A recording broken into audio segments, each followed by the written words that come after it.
Ok, de nuevo muchas gracias a los patrocinadores. Estamos viviendo en un mundo en circunstancias difíciles, todos lo sabemos, y yo creo que parte de las enseñanzas es que no podemos trabajar solos. Entre más trabajemos en equipo, mejor. Así que gracias de nuevo a los laboratorios. Para los que no me conocen, perdón que no me he presentado, yo soy Alexander Rodríguez, ginecólogo, presidente de la Asociación Antioqueña de Ginecología y Obstetricia, ASAGIO, que queda en Medellín, Antioquia, porque tenemos personas de toda Latinoamérica en este momento. Muchas gracias a todos, bienvenidos. Tenemos 300 participantes. Por favor, le pueden pedir a sus compañeros, le pueden enviar todavía la invitación para que ingresen. Tenemos 300 cupos más. Y a continuación, para mí es un placer, verdaderamente un placer, presentarles al doctor Jorge Enrique Aristizábal Duque. El doctor Aristizábal nos va a hablar sobre exceso de andrógenos. Él es ginecólogo obstetra de la Universidad de Antioquia, especialista en medicina de la reproducción de la Universidad de Montpellier, profesor asociado, coordinador del Servicio de Ginecología Endocrinológica del Departamento de Ginecología y Obstetricia de la Universidad de Antioquia, ex profesor, ya hoy en día un maestro realmente para nosotros. Yo creo que, doctor Aristizábal, yo creo que si hay personas que saben sobre este tema, es usted. Así que de verdad que nos sentimos muy honrados de que nos puedas hablar el día de hoy y para adelante. Muchas gracias, profesor, muy amable. Gracias, Alexander. ¿Me oyen? Sí, lo escuchamos muy bien, gracias. Pues agradezco tus palabras, muchas gracias por la invitación, a todos los participantes por la confianza. Voy a presentar entonces un tema un poquito válido. Voy a tratar de resumir porque la había programado para 30 minutos, pero aprovecharé que se han dicho ya muchas de las cosas que tenía aquí pendientes. Bueno, para iniciar, pues defino el estado de exceso de andrógenos. ¿Me están oyendo? Sí, señor. Hay algunos micrófonos abiertos, por favor, todos cerrar los micrófonos, gracias. Ok. Yo defino estado de exceso de andrógenos o el término hiperandrogenismo, que es el mismo, como el... a ver, un momento, yo pongo esto en pantalla completa.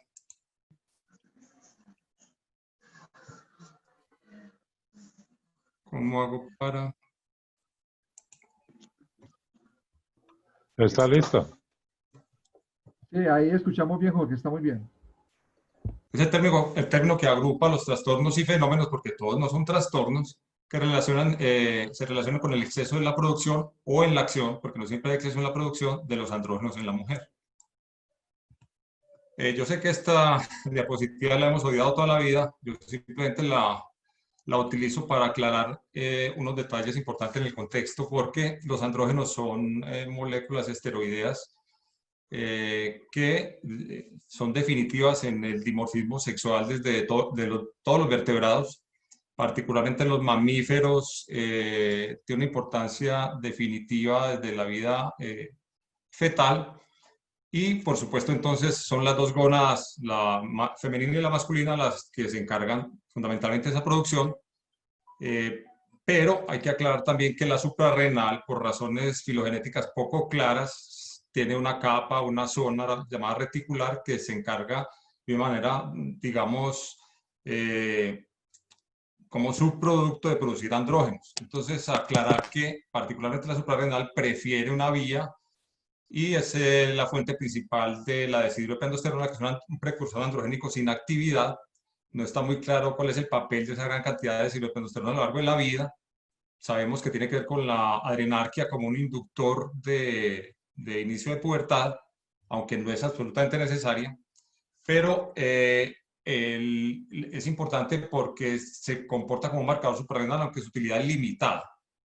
Los andrógenos son moléculas de 19 carbonos que tienen dos moléculas fundamentales como funcionales. La testosterona, que es básicamente una prohormona, solo funciona como hormona en los tejidos de Wolf, los conductos de Wolf, es decir, epidimo, deferente y seminales.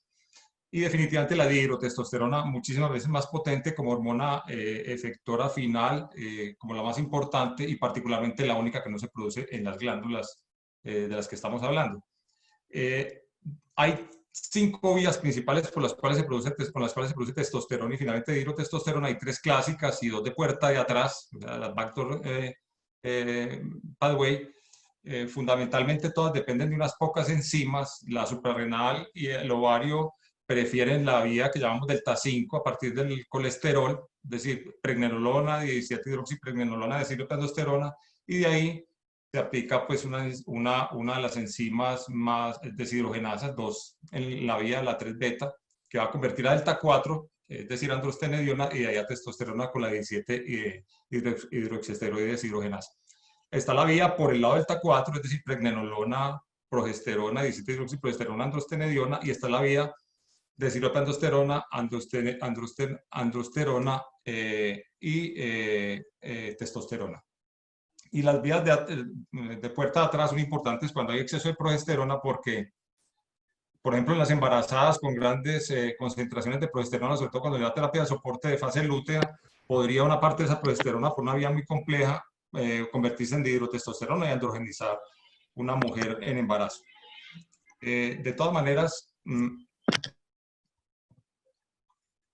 todo esto para decir que finalmente toda esta producción de andrógenos que tiene que ver definitivamente con la diferenciación sexual, va a generar, ¿qué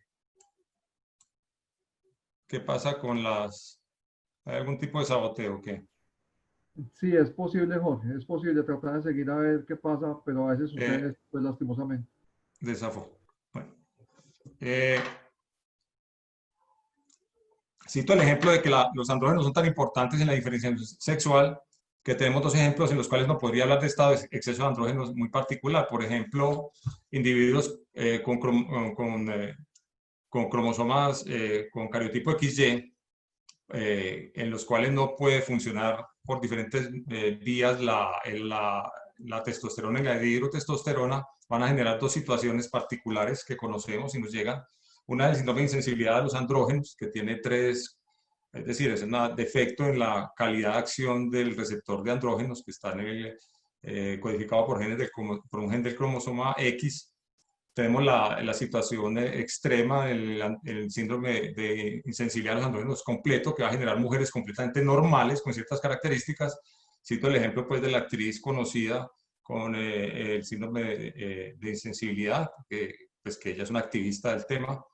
Y el problema está en las personas que nacen con una insensibilidad parcial, que al momento del nacimiento son clasificadas como mujeres, pero entonces van a tener muchos problemas a lo largo del desarrollo infantil y en la adultez porque van a tener algún tipo de ambigüedad y van a necesitar cirugías y situaciones muy complejas y novelas difíciles porque hemos tenido pacientes a las que se les ha hecho pituroidectomías en la infancia, en fin, situaciones muy complejas en las que uno podría decir que son personas, son mujeres, paradójicamente con exceso de andrógeno. Por el otro lado, la deficiencia de 5-alfa reductasa es un fenómeno mucho más raro, pero que se presenta en ciertas zonas del mundo. Es muy interesante la historia, muchos la conocen, de los famosos huevedoses de República Dominicana. Hay una zona en República Dominicana en la que nacen niños que pues son niñas, que se clasifican como niñas al nacimiento, pero tienen cariotipo XY, deficiencia de 5-alfa reductasa, por lo cual el desarrollo del tubérculo genital va a ser femenino. Esto para confirmar que en el desarrollo de la reproducción sexual, la línea original es lo que llamamos hoy femenino. Cuando apareció la primera célula meiótica, alrededor de 1.500 millones de años atrás, esa célula meiótica es la que después generó el fenómeno masculino. Es decir, para ser macho, particularmente en este caso de mamíferos, tenemos que tener una acción positiva desde la edad fetal. Es decir, el bebé que debe ser macho debe generar andrógenos de sus propias gónadas para ser macho. La hembra no tiene que producir nada. En otras palabras, mientras se demuestre lo contrario, todos somos hembras. En este caso pasa eso. Si la deficiencia de 5-alfa reductasa es original, pues la persona nace como niña, aunque hay actividad de testosterona y conserva el desarrollo de los canales de Wolff, porque eso depende exclusivamente de testosterona. Pero estas niñas, cuando hacen la pubertad, a partir del hecho de que la testosterona se eleva notablemente, aunque es menos potente que la dihidro, pues va a producir una androgenización y masculinización. Y lo llamativo es que entonces estas niñas van a producir un descenso testicular a esa edad, a los 12 años, y por esa razón supongo yo que se les llama huevedoses. Es una historia, ha generado mucha información de prensa, periodística, y seguramente muchos la conocen. Y uno podría hablar entonces de que es otro paradójico estado de exceso de andrógeno. Pero hablando ya específicamente de lo que vemos todos los días, yo empezaría diciendo que deberíamos tener en cuenta lo primero, es como una jerarquía del exceso. Habrá situaciones en las cuales no haya manera de definir que hay un exceso medible en términos de determinación de andrógenos en sangre. Esos serían los casos, por ejemplo, de las secuelas de un niño o de una niña que recibe andrógenos inútero por alguna razón exógena. O, por ejemplo, lo que pasa con las personas que consumen anabólicos para el deporte, particularmente las sustancias que no se convierten a testosterona, no son testosterona, el estanosol, la boldenona, la nandrolona, la oxandrolona, no se van a poder medir como testosterona en sangre. Entonces serían negativas para andrógenos, digamos.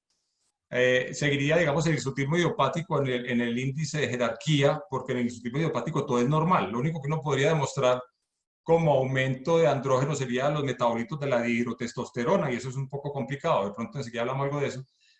Y particularmente aquí sigue el síndrome ovario poliquístico. El síndrome ovario poliquístico es, pues, de lejos la principal causa de exceso de andrógenos y consume prácticamente toda la información acerca de ese tema. Pero lo llamativo es que es de todos los trastornos o fenómenos de exceso de andrógenos el que menos elevación produce. Es decir, estamos hablando que cada día lo bajamos a concentraciones más bajas y probablemente estamos hablando de solo un exceso del 15 o el 20 o 25% de la testosterona normal de una mujer común y corriente.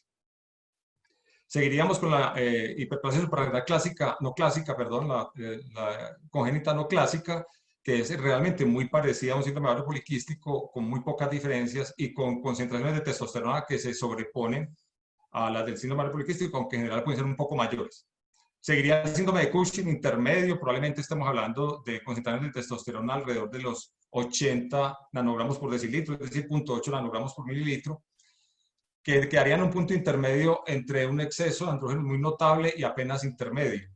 Y aquí en adelante, si siguen los campeones de la producción de andrógenos, serían estos tres: la hipertecosis ovárica, que es un fenómeno bastante particular, que hablaremos un poco enseguida.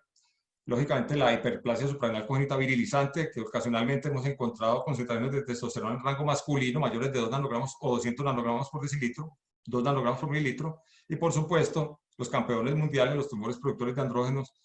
Personalmente, o en el grupo hemos tenido tumores que demuestran 5 o 6 veces la concentración de testosterona de un varón joven normal. Esos datos son importantes a la hora de definir la visión de cada situación y diagnóstico. La cantidad o el efecto del andrógeno funcional, de hidrotestosterona particularmente, se va a medir como una función lineal de la concentración de testosterona libre en sangre. Estamos hablando de dos situaciones básicas de tipo semiológico: los fenómenos de androgenización y los fenómenos de virilización. Particularmente los fenómenos de androgenización, que son los más comunes, tienen nombre propio. Básicamente estamos hablando de hirsutismo porque el acné, la piel oleosa, en fin, son fenómenos mucho menos notables y que muchas veces se presentan en otras situaciones, particularmente el acné. Entonces, aquí es relativamente sencillo. La androgenización se mide en términos clínicos como hirsutismo, aunque ahí pues se pueden discutir algunos otros detalles. En cambio, la virilización, lo que define la diferencia entre androgenización y virilización es definitivamente la posibilidad de revertir el fenómeno. Cuando hablamos de androgenización, estamos hablando de un fenómeno reversible. Así sepamos que es muy difícil revertir un hirsutismo, es definitivamente reversible. En cambio, los fenómenos de virilización van a ser situaciones ya de cambios clínicos irreversibles más graves. Y esto incluye pues todo lo que ya sabemos en relación con la duración y la potencia, no es la potencia del andrógeno presente, sino la duración y sobre todo el momento en el que se presenta. No, por esa razón la hiperplasia suprarrenal congénita clásica hace daños tan graves en vida fetal. Entonces esos cambios van a ser estructurales, de masculinización, cambios óseos musculares, los cambios en la estructura de la laringe con cambios de profundidad de la voz, posteriormente a largo plazo la andropecia androgénica y un fenómeno muy complicado que es la clitoromegalia, que va a ser peor cuanto más temprano se presente el fenómeno. Entonces uno diría que si cualquiera de nosotros está enfrente de un fenómeno de exceso de andrógenos evidente por la clínica, lo primero que vamos a hacer o se propondría es una medición de testosterona total. Ustedes podrían aducir que la testosterona libre es más sensible, pero la testosterona libre es una molécula que se mide en picogramos, aquí hablamos algo de la dificultad de medir andrógenos en baja cantidad en sangre, y es menos precisa en cuanto a la medición, de tal manera que la testosterona es muy buen reflejo cuando tenemos que partir de un dato fundamental. En ese caso, pues no, alguien podría discutir que pedir las dos, pero para arrancar, parece más lógico medir una testosterona total, que va a definir la mayoría de los casos de exceso de andrógenos medibles en sangre. Y yo propondría, aunque esto es discutible, puede que haya gente que no esté de acuerdo, el valor de 80 nanogramos por decilitro como punto de corte. Por debajo de 80, 79 o menos, siempre estamos pensando en los fenómenos que tienen más relación con la androgenización, particularmente, y otra vez, el síndrome ovario poliquístico o los fenómenos parecidos con la hiperplasia suprarrenal congénita no clásica o del adulto. Por encima de 80 empiezan a pensar en los fenómenos ya más complejos y más graves, como los que acabo de enumerar. Entonces, yo propondría, si es de interés para la persona que esté trabajando en estas situaciones, partir al menos de una testosterona total como un mecanismo de tamización, si se quiere. Y aquí caemos, pues, entonces, en el tema ya de los diagnósticos. El síndrome ovario poliquístico prácticamente cubre todos los casos de exceso de andrógenos que vamos a ver en la vida, pues hay que tener, ya se ha hablado ya en este rato muchos aspectos importantes. Lo que voy a decir, pues, y lo voy a repetir de pronto algunas cosas, pero digamos que partiría del hecho que la alta prevalencia es un fenómeno muy llamativo, y enseguida digo por qué, y se caracteriza por lo que ya se dijo: el exceso de andrógenos, la resistencia a la insulina, un exceso de LH, adiposidad abdominal. En términos fisiopatológicos, se podría considerar que eso genera un fenómeno de embudo. Se puede entrar al síndrome por cualquier punto, porque todos se interrelacionan y hacen una especie de círculo vicioso. Teniendo en cuenta las bases poligénicas actuales y familiares conocidas y los estudios de genoma completo que están disponibles, tanto en los estudios chinos gigantescos como los estudios occidentales, que hablan ya de ciertos genes particulares que intervienen o que están relacionados con el síndrome, y los fenómenos epigenéticos que se supone que genera, por ejemplo, la hipótesis de el retardo de crecimiento y la asociación con síndrome ovario poliquístico. Tomando todo en cuenta, y sobre todo eso y la alta prevalencia, entramos en un tema que es ajeno a lo demás de los que se ha hablado, y esa es la parte evolutiva del síndrome. Y es que probablemente, y yo lo pienso así, de alguna manera, el síndrome ovario poliquístico en realidad no es una enfermedad de origen. Probablemente se trate de un fenómeno evolutivo positivo, basados en el hecho de que hemos tenido un desarrollo a lo largo de millones de años con un modelo de nomadismo y caza-recolección en el cual no había ninguna posibilidad de aumentar de peso más allá del límite probable. O sea, en general, todos eran individuos sapiens, o antes de los sapiens incluso, individuos muy delgados, en los cuales el sobrepeso no era un problema, pero en cambio podría ser positivo tener algún tipo de exceso de andrógenos. Aquí la pregunta es si esa ventaja en la famosa, porque esto parte de un hecho fundamental conocido en evolución, y es la lucha biológica de sexos. En la lucha biológica de sexos humana, a partir de la encefalización, pues se creó un problema muy grave para la parte femenina, en razón de que la encefalización le dio la ventaja al macho, en el sentido del poder físico y el aprovechamiento cognitivo de las ventajas que tenía. Si ustedes ven otros mamíferos, la mayoría de los mamíferos tienen un comportamiento poligénico, es decir, un macho dominante con muchas hembras, pero en realidad esos machos dominantes tienen una vigencia muy corta, y los machos en realidad están en exceso y tienen mortalidades muy altas.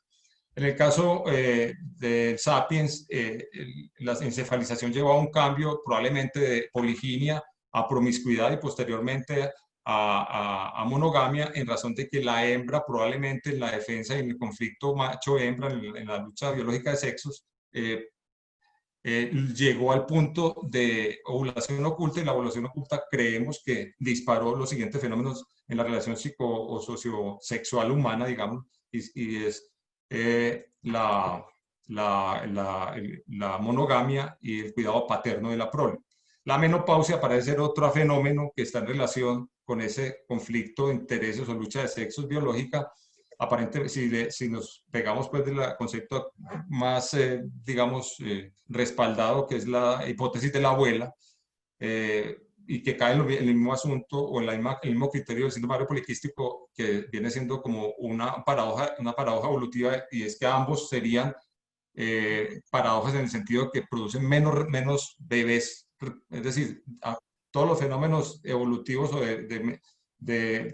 de cambios de genes que llevan, o de mutaciones genéticas que llevan a disminución de la reproducción, tienden a desaparecer, lo cual sería contradictorio con estas dos situaciones, pero lo que se discute es que probablemente, a pesar de que había una menor producción de bebés por unidad, por vientre, digámoslo así, cada individuo que presentaba o un estado de exceso de andrógenos con una disminución de la reproducción o una menopausia o una falla ovárica más temprana, finalmente generaba un linaje de mayor supervivencia, así fuera un número menor. Es complejo de discutir y no hay tiempo, pero a mí me parece, dentro de todas estas discusiones, que el síndrome ovario poliquístico parte de un fenómeno ventajoso para la hembra humana, un poquito más de testosterona, un poquito menos de hijos, hoy en día simplemente se nos convirtió en un problema en razón de la modernidad. Ahora de pronto tengo algún otro comentario al respecto. Y miren, hay artículos que dicen que será que es un fenómeno del siglo XX. Si tomamos información de hembras delgadas, cazadoras recolectoras, y lo traemos al siglo XX, que es cuando empezó a sobrar nutrientes de elevado poder calórico y la obesidad, pues podemos hacer la asociación de los dos fenómenos. La expresión epigenética de genes que tienen que ver con un fenómeno ventajoso, con exceso de andrógenos y disminución de la reproducción, se nos volvió un problema. Sería pues como argumentar lo mismo desde otro punto de vista. Y pues sería el mismo argumento para respaldar el hecho de que los bebés que tienen sufrimiento metabólico in útero mantengan genes, por cambios epigenéticos, mantengan genes activos que faciliten fenómenos metabólicos tardíos que de otra manera no se presentarían en una condición natural de desarrollo humano, como fue el modelo de caza-recolección, que apenas cambió hace unos pocos miles de años y seguimos siendo en términos generales evolutivamente cazadores-recolectores. Esta parte pues ya se discutió, yo siempre trato de tocar unos puntos adicionales, ya cuando llegamos al hecho de que tenemos que diagnosticarlo. Todos sabemos que hay 3 criterios y que tenemos que demostrar 2. No voy a hablar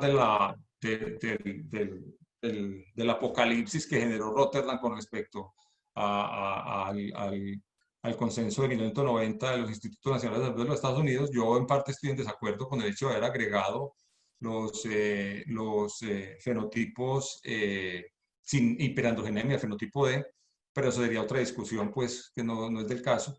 En todo caso, hoy, para demostrarlo, tenemos que poder llegar al punto de, o por clínica, o por exámenes, saber si la persona es anovulatoria, tiene exceso de andrógenos y tiene las características ecográficas necesarias para el diagnóstico. Siempre en ausencia para el estudio de efecto hormonal exógeno y siempre como diagnóstico de exclusión. Voy a tocar cada tema, unos puntos importantes rápidamente, pero aquí agrego que a pesar de que es un estado de exceso de andrógenos, siendo el más común, muchas veces lo vamos a enfrentar sin que nos demuestre en la clínica, en la consulta, que hay un estado de exceso de andrógenos evidente.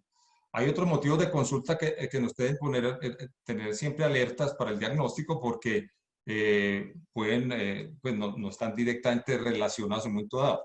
Claro que la oligomenorrea sí, pero una hemorragia uterina normal, una infertilidad. Y hay 2 puntos. Para mí, y es un asunto pues medio personal, aunque hay mucha gente que lo anota así, el aumento de la grasa abdominal me parece un fenómeno cardinal, porque aún las mujeres delgadas, con índices de masa corporal bajos, pues o bajos, me refiero por debajo de 25 kilos por metro cuadrado, muestran una tendencia a una disminución de la relación cintura-cadera. No ve mujeres con índices de masa corporal de 23 kilos por metro cuadrado y con una relación cintura-cadera de 0.77, 0.78, 0.79, muy cerca del 0.8 límite o hasta el 0.8. Al contrario de la vecina, con las mismas características y peso, con una relación cintura-cadera 0.72, 0.70, y es muy llamativo. Sin hablar pues ya de la mitad de las mujeres con el diagnóstico que tienen sobrepeso o obesidad, ese fenómeno es mucho más evidente. Y quiero llamar la atención sobre la prolactina elevada, porque sucede que todo el mundo la pide, yo no estoy muy de acuerdo. Así como la TSH, yo creo que la TSH es la medición hormonal menos importante en todos los trastornos que tienen con el ciclo menstrual, los trastornos del ciclo menstrual. y no porque no tenga nada que ver, sino que cuando tiene algo que ver, son fenómenos tan graves que ya vienen diagnosticados. En una mujer común y corriente que llegue una anorrea, una TSH y que llegue y que sea la culpa del fenómeno es realmente raro, pero bueno, pídanla si quieren. Y la prolactina tiene un problema, y es que el síndrome de ovario poliquístico es la principal causa de hiperprolactinemia secundaria, o una de las principales. La principal son los medicamentos, pero en términos de trastornos asociados, tanto el hipotiroidismo primario, aunque yo veo claramente que es mucho más importante el síndrome ovario poliquístico, hay una asociación entre hiperprolactinemia moderada y síndrome ovario poliquístico, y una de las razones, aunque no necesariamente es la única, es que el lactotropo hipofisiario es dependiente de estrógenos. Y al ser dependiente de estrógenos, un estado de estrógeno persistente va a facilitar un estímulo constante promotor de exceso de prolactina. ¿Por qué se los digo? Porque con frecuencia nos ha pasado que nos llegan mujeres con tratamientos para hiperprolactinemia con dopaminérgicos y resultan ser prolactinas de 50 o 60 y síndrome de ovario poliquístico, y recibiendo, por ejemplo, cabergolina. Entonces, lo quiero anotar como tenerlo en cuenta en el concepto pues, de malicia indígena y ojo clínico, no estar cayendo pues, todo el tiempo en ese tipo de errores. En los tres criterios fundamentales, particularmente voy a dar unos datos básicos de cada uno de los problemas de diagnóstico. En el caso del exceso de andrógenos en SOP, la parte clínica es el hirsutismo. Y seguimos siendo Ferry McGolwey con los problemas que todos conocemos de sensibilidad, de diferencias interobservador, del hecho de que las mujeres ya no se dejan ningún pelo en ninguna parte, y de las dificultades geográficas, porque hay poblaciones que expresan más vello que otras. Todo eso lo voy a resumir en que actualmente, y ya ustedes lo leen, hay una tendencia clara no consensuada a bajar de los famosos 8 puntos, a partir de 8 puntos como normal, a, digamos, más de 3 puntos en poblaciones asiáticas del sur de Asia, o por ejemplo, en nuestra población, mayor de 5 puntos. Y yo estoy de acuerdo con eso. Es decir, hirsutismo a partir de 6 puntos. Ya ustedes, pues no quiero repetir, el Ferryman son 9 áreas de distribución masculina, no la voy a repetir, va de 0 a 4, más de 15 se considera grave, lo cual pues no cambia nada. Y se recomienda siempre medir las 9 separadas, no hacer la multiplicación de un punto supralabial 1 por 9, 9, no, y mirarlas todas. Incluso se recomienda tomar fotos y muchas veces lo tenemos que hacer por telemedicina, es decir, usted cuántos pelitos le salen aquí, porque ninguna llega pues, entonces hace que sea muy difícil, pero de todas maneras es la parte fácil del exceso de andrógenos para diagnosticar. Cuando no podemos hacerlo, nos toca pasar a la siguiente parte complicada, y esa es la medición de andrógenos en sangre. Entonces quedamos en que sigue siendo la testosterona en sangre la medición fundamental para el exceso de andrógenos.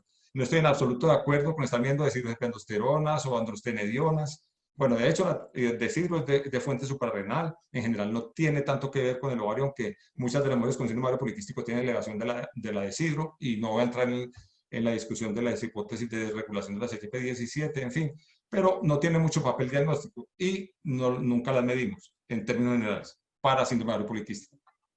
Tiene papel, por ejemplo, para los tumores productores de andrógenos, para diferenciar un tumor productor de tipo suprarrenal, de un ovario, pues en general no la pedimos.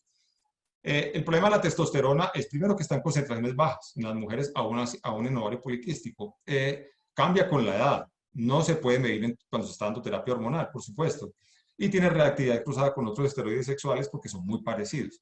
Por lo tanto, si se quiere hacer una buena medición de la testosterona, y ni qué decir de la testosterona libre, que está medida en picogramos, porque la testosterona total es en nanogramos, estamos hablando de 1000 millonésimas contra billonésimas, tendría que ser una previa extracción de la matriz, albúmina y todo esto, una posterior extracción de otros esteroides con cromatografía o de fase líquida de gas, y posteriormente radioinmunoensayo específico. Lo que se hace normalmente en los laboratorios es aplicar directamente el radioinmunoensayo específico, que es muy específico, pero que va a traer el problema de la medición de otros andrógenos, en fin. Sí, eso va a dificultar establecer los límites normales porque son muy estrechos.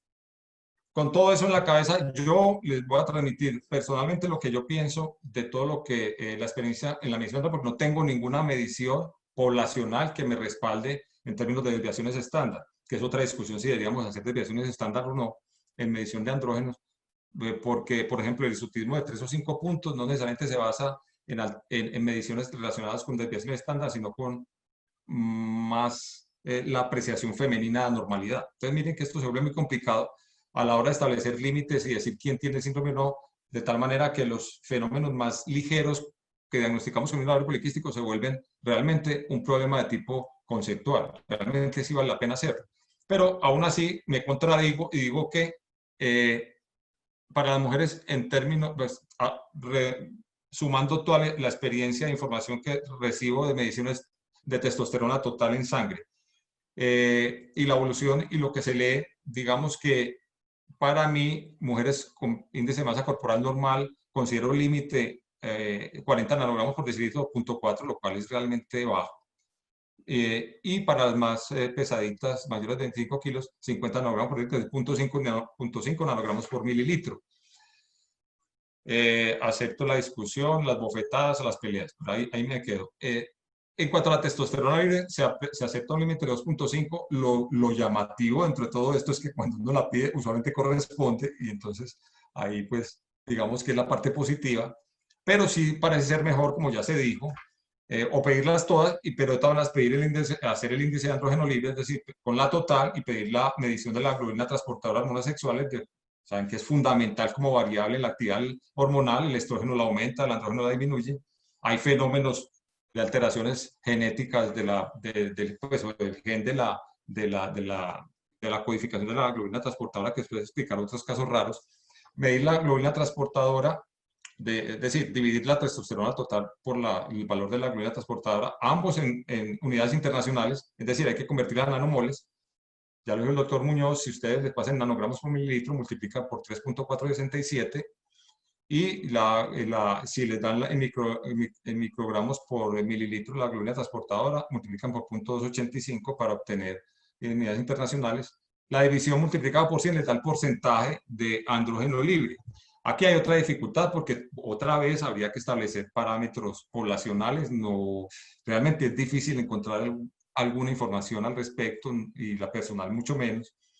Pero yo me muevo entre 4.5 y 6.5% de andrógeno libre hasta el límite normal de 6.5. Me quedo, algunos dicen 4.5, yo lo tomo como 6.5, entendiendo que es discutible. Miren la dificultad pues para establecer en un momento dado cuando un ítem, un criterio es positivo o negativo. Eso quería repasar con ustedes. Este dato lo pongo simplemente para ilustrar que no estoy tan perdido. Este es un estudio escandinavo en el que se hizo para comparar el efecto metabólico cuando las mujeres con síndrome poliquístico, la hiperandrogenemia tenía participación o no grave en el efecto metabólico, pero la tomo es porque miren que la testosterona total en el grupo de ovario poliquístico, independiente del peso, y son 1.550 mujeres, estuvo en 1.8 nanomoles por litro, que equivale a 0.51 nanogramos, 0.52 nanogramos por mililitro de testosterona. O sea que en realidad está de acuerdo como para dar apoyo al concepto que les di ahora, que es un poquito más personal. Con respecto a la no ovulación, unos puntos para anotar: la oligomenorrea es criterio positivo, toda mujer con oligomenorrea es anovulatorio, punto, chuleo. Cuando los ciclos son menores de 45 días me enredo. Entonces, tengo que demostrar si la mujer ovula o no. Lo que más hacemos es pedir una progesterona llamada día 21. Cuando digo día 21 es sobre el ciclo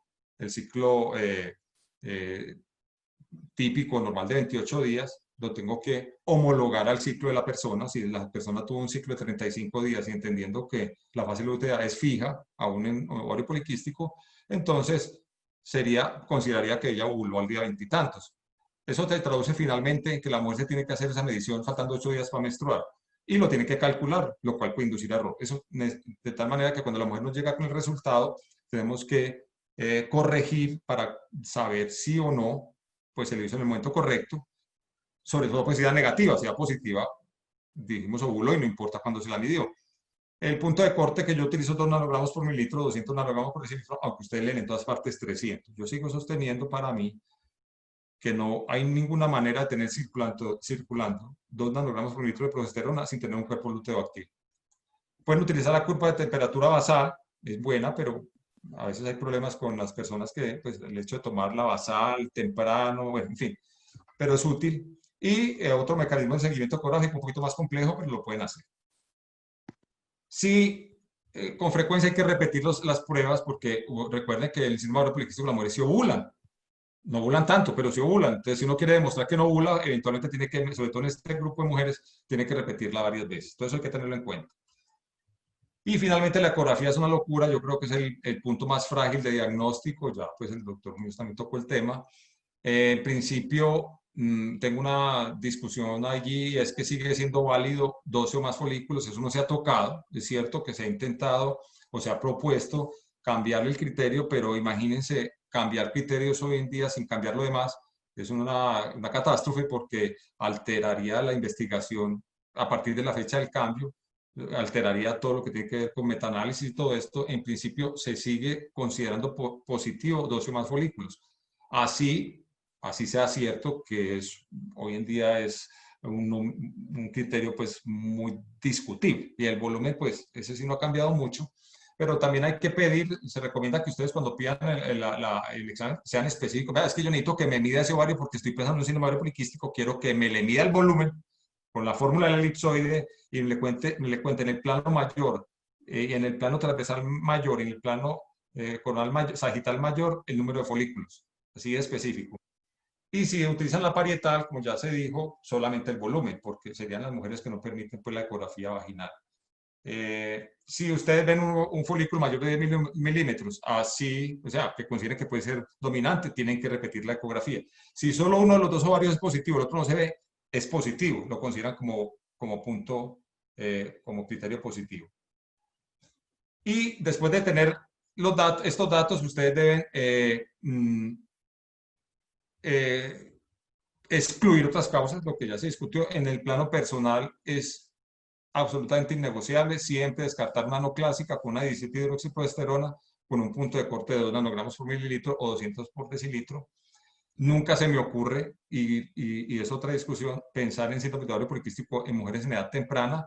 El síndrome de ovario poliquístico, otra vez, por ese modelo de desarrollo evolutivo, todas las mujeres jóvenes tienen un síndrome de ovario poliquístico, porque eso es lo, digamos, es decir, cumplen criterios, son ovarios muy activos, con una foliculogénesis aumentada, con unas cortes foliculares inmensas, hay récords, hay registros de punciones foliculares in vitro de 60 ovocitos o más, para que tengan en cuenta lo que es una corte folicular de clase 4 de Bullón a la hora de la punción, de clase 9, perdón. De tal manera que un ovario de una mujer joven explota en folículos y en capacidad reproductiva, la estructura tecal es absolutamente activa, la testosterona está en rangos altos para la mujer normal.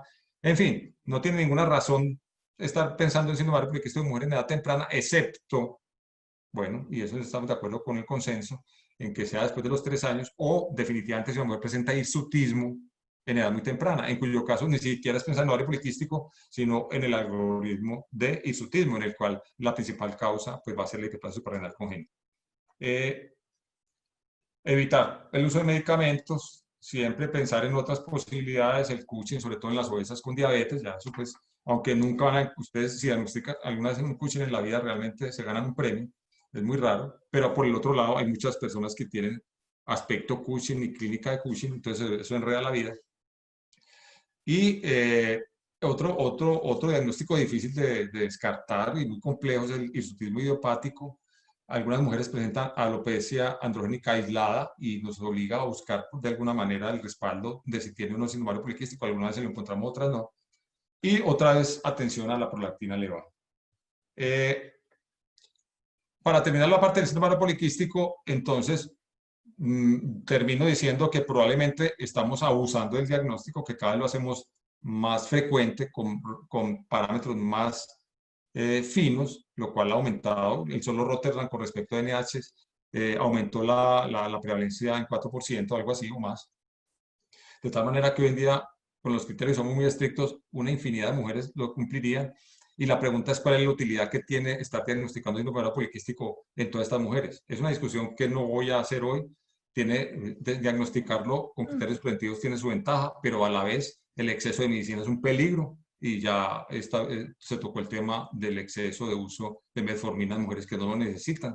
Absolutamente de acuerdo con lo que dijeron los demás, los doctores Restrepo y Muñoz. La metformina solo se debe usar, aunque no sé si el doctor Muñoz dio cierta posibilidad y cierto matiz, solo para lo que acepta la FDA, es decir, intolerancia a los carbohidratos o diabetes establecida. Y para la intolerancia a los carbohidratos incluso lo que dice es después de agotar los recursos de emisión, etcétera, etcétera. O sea, los cambios en el modelo, en el estilo de vida. De tal manera que depende también de la población que uno maneje y la educación. Aquí a las personas se les dice que tienen un ovario poliquístico y se angustian por la asociación con infertilidad y, en fin, con un montón entonces, de situaciones que también van a angustiar. Hay un punto en el que yo creo que estamos excediendo o que tenemos que solucionar en el futuro para establecer lo que definiríamos como un prediagnóstico, un diagnóstico, no sé, cómo pasa con la prediabetes, y establecer los mejores criterios que no sean los tan, digamos, relativamente simples de hoy en día, o volver a INH y ser estrictos y pensar que son las personas con una ovulación y exceso de andrógenos tienen el síndrome, lo cual no me choca para nada. Ya hablando de las otras situaciones en las cuales, saliendo ya del sistema poliquístico, las otras menos comunes situaciones en las cuales hay exceso de andrógenos, la siguiente en frecuencia va a ser la hiperplasia suprarrenal no clásica, congénita no clásica, porque es muy parecida al síndrome y se dice que estadísticas que se pueden buscar discutibles porque se repiten a lo largo de los años, es que alrededor de 1 de cada 20 mujeres con el síndrome probablemente lo que tengas es una hiperplasia suprarrenal congénita no clásica. Es confuso porque muchas de las mujeres con un ovario poliquístico tienen una hiperactividad suprarrenal con pruebas CTH negativa, pero lo vuelve muy complejo porque tienen 17 hidroxiprogesterona en el rango de 2 a 3 nanogramos por mililitro y nos enreda mucho. Pero de todas maneras, pedir la 17 hidroxiprogesterona y si supera los 2 nanogramas, hacer la prueba con 250 microgramos de ACTH hidrosoluble y medir nuevamente la 17 hidroxiprogesterona. Si es mayor de 15 nanogramos por mililitro diagnóstica, si está entre 10 y 15 queda una ventana de discusión en la cual se hace el estudio genético si es necesario, y si da por menos de 10, pues se descarta. Hay una analogía clínica, hay una superposición de los valores de testosterona, entonces eso no nos sirve, y hay una discusión de si se usa un nuevo glucocorticoides, y es una discusión que hace que hacer personal y con los endocrinólogos, sobre todo en las mujeres que están buscando bebé y todo esto. Yo no me voy a meter en ese tema, pero es posible que algunas mujeres se beneficien del uso de glucocorticoides, aunque en general se manejan como un síndrome de ovario poliquístico. El hipotiroidismo hepático es algo que yo francamente no sé muy bien qué es. Se dice que es la segunda causa de hirsutismo, pero en el plano personal lo vemos muy poco, debe haber un antecedente familiar y sobre todo se debe descartar absolutamente todo lo demás debe ser normal. Son mujeres que ovulan, se embarazan, tienen ciclos ovulatorios, las mediciones de andrógeno en sangre son normales, y lo único que uno podría encontrar es la elevación del 3,5-alfadiol en sangre, es decir, el glucurónido androstanediol, que es el metabolito a partir de la oxorreductasa, el metabolito de todos los andrógenos suprarrenales y de la testosterona, de tal manera que los valores que nos mide el laboratorio confunden porque incluye todos estos andrógenos, pero bueno, de todas maneras hay quienes establecen algunos datos de corte para el 3,5-alfadiol y sería el único examen que nos diría eventualmente hay una hiperactividad de la 5-alfa-reductasa local, sea porque la 5-alfa-reductasa tiene una función adicional o porque hay una sensibilidad particular del receptor. En fin, no es muy claro por qué sea el hirsutismo hepático, tiene una base familiar, tiene una base genética, pero particularmente no lo vemos tanto como se dice en la literatura que se debería ver.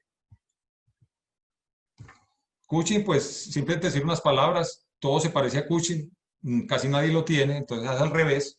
Seguramente se harán muchos exámenes para Cushing que son negativos, pero si alguna vez pensamos en él, tiene las características que todos conocemos, hipertensión, intolerancia a los carbohidratos, pero a veces son muy sutiles al inicio y no es tan fácil. Hay un dato que me parece muy valioso, aprendido de los endocrinos clínicos, y es que son personas que a pesar de que se vean muy normales, tienen mucha dificultad para volver a ponerse de pie desde la posición de cuclillas por la debilidad rápida, aparece muy rápido la debilidad muscular de la cintura pélvica. Y es muy notable ese signo clínico, pues. Tengo dificultad también para entender cuánto se androgeniza el síndrome de Cushing porque los valores de testosterona, las concentraciones se mueven por el lado de 1.8, 1.9, o sea, 80, 90, 100 nanogramos por decilitro. Y en general, no espera uno que haya una virilización, más un hirsutismo asociado. Y usualmente la enfermedad es tan importante pues que